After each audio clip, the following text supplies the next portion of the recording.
पैगंबर देखो वो मलकुल मौत खड़ा है और हमें घूर घूर के देख रहा है, लगता है अभी रूह निकाल लेगा। ऐ सुलेमान पैगंबर तुम बादशाह हो हवा के भी, हवा को हुक्म दे दो मुझे उड़ा के हिंदुस्तान डाल दे। इको बंद कर दो भैया, माइक वाले बहुत अच्छा बोल रहा है, सिर्फ इको बंद कर दो बस। ऐ सुलेमान पैगंबर आप हवा को हुक्म दे दो, हवा मुझे उड़ा के हिंदुस्तान डाल दे ताकि ये मलकुल मौत हमारी रूह न निकाल पाए। सुलेमान अलैहिस्सलाम को तरस आया, हवा को हुक्म दिया, हवा ने उड़ा के उसे हिंदुस्तान में डाल दिया।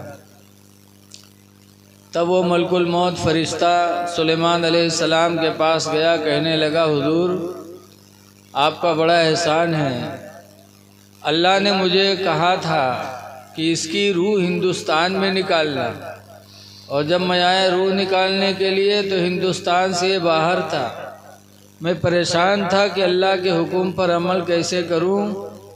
आपने हवा को हुक्म दिया, हवा ने उड़ा के हिंदुस्तान में डाल दिया, अब आसानी से मैं उसकी रूह निकाल लूँगा। आया और गला दबोड़ दिया। आदमी बचता है, बच नहीं पाएगा। इसलिए लोगों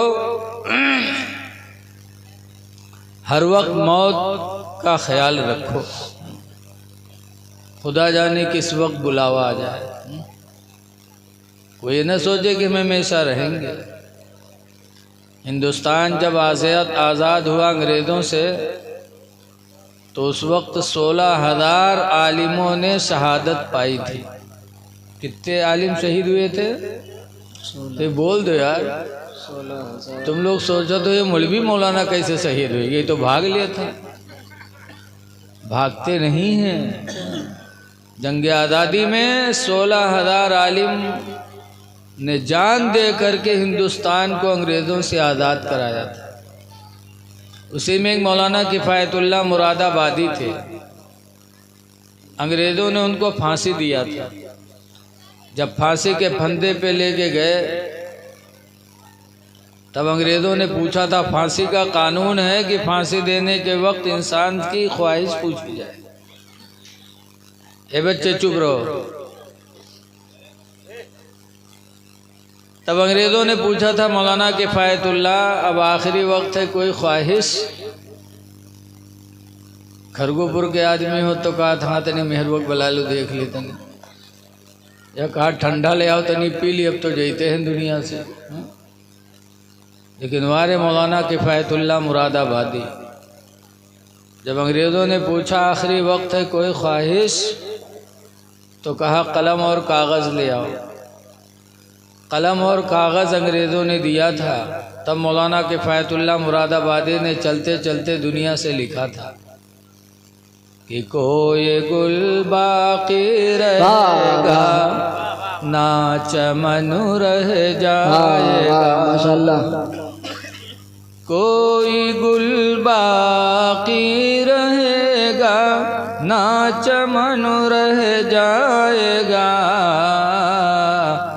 एक रसूलुल्लाह का दीने हसन रह जाएगा। वाह माशाअल्लाह। एक रसूलुल्लाह का दीने हसन रह जाएगा। सबक दिया था कि अंग्रेज़ों हमको तुम फांसी दे रहे हो ये समझ करके कि किफ़ायतुल्लाह को फांसी दे देंगे और हम हमेशा दुनिया में रहेंगे। न तुम रहोगे न हम रहेंगे, कोई रहेगा नहीं। हम सफ़ीरो बाग में हैं कोई दम के चहचहे, हम सफ़ीरो बाग में हैं कोई दम के चहचहे,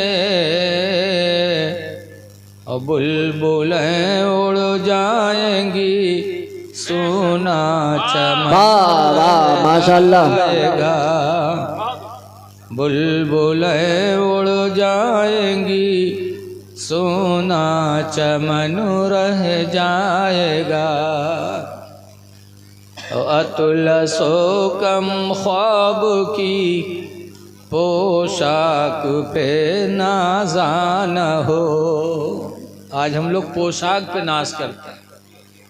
बढ़िया बढ़िया कुर्ता पैजामा पहन लिया जाता है तो रास्ता चले जी देखबे वही चाहे आगे गढ़ा में गिर जी।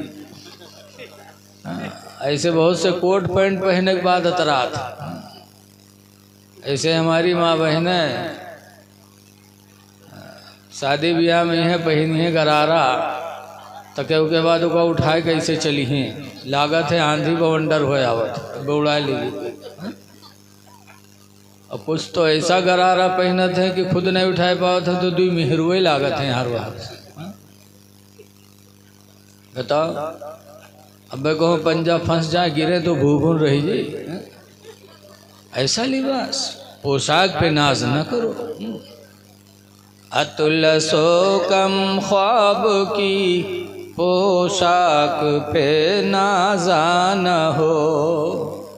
अतुल सो कम ख्वाब की पोशाक पे नाज़ान हो। इस तने बेजान पर खाली कफन रह जाएगा। इस तने बेजान पर खाली कफन रह जाएगा। तो मौत याद करते रहो।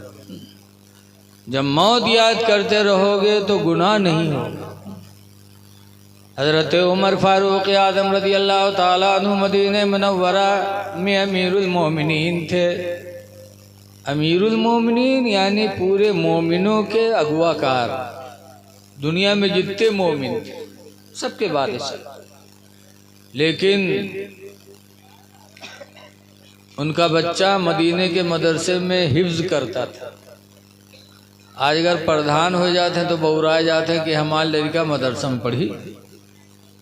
अरे अमीरुल मोमिनीन उमर फारूक आज़म अमीरुल मोमिनीन थे। उनका बच्चा अब्दुल्ला मदीने के मदरसे में हाफिज़ा पढ़ता था। एक दिन पढ़ने नहीं गया तो हज़रत उमर ने फरमाया बेटा पढ़ने नहीं गए? कहा अब्बा जब तक आप नया कपड़ा नहीं बनवा दोगे मैं नहीं जाऊंगा। कहा क्यों? कहा कल मेरे साथियों ने कहा कि अब्दुल्ला हम लोग आम लोगों के बच्चे अच्छे कपड़े में आते हैं, तुम अमीरुल मोमिनीन के लड़के हो पुराने कपड़े में आते हो। मैंने अहद कर लिया कि जब तक आप नया कपड़ा नहीं बनवाओगे मैं पढ़ने नहीं जाऊंगा। तो अमीरुल मोमिनीन थे लेकिन पैसे नहीं कि बच्चे को कपड़ा बनवा दें। आज विधायक होते हैं तो घर भर के खाते खुलते हैं, घर भर के पास जायदाद होती है। अमीरुल मोमिनीन है लेकिन कपड़ा बनवाने के पैसे नहीं। तारीख के अंदर है कि हज़रत उमर ने अपने खादिम को बुलाया, फरमाया या खादिम इज़हब इला बैतिल माल, ऐ मेरे खादिम तुम बैंक चले जाओ। वकुल खादिन बैतिल माले, और जा कर के बैंक के मैनेजर से कह दो युती अरबात रूबियत अला इसमें उमर बिन खत्ताब दैना, कि उमर बिन खत्ताब के नाम पर वो 4 रुपया कर्जा दे दे। कुल्लमा यक़दी शहरे, जब मेरा महीना पूरा होगा तो मेरी तनख्वाह से 4 रुपया काट लेगा। 4 रुपया ले आओ बैंक से कि मैं अपने बच्चे का कपड़ा बनवा दूँ। खादिम गया बैंक के मैनेजर से कहा, तो बैंक के मैनेजर ने कहा उमर ने मांगा है। कहा जाके उनसे कह दो कि इस महीना के मुकम्मल होने तक अपनी ज़िंदगी की ज़मानत लिख के दे दे। कहा है महीना पूरा होगा तो तनख्वाह में से काट लेंगे, पता नहीं महीना पूरा हो कि ना हो।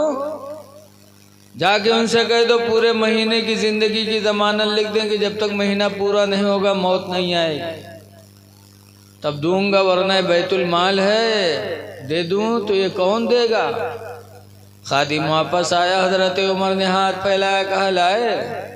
कहा अमीरुल मोमिनीन बैंक के मैनेजर ने इस महीना के मुकम्मल होने तक ज़िंदगी की ज़मानत मांगी है।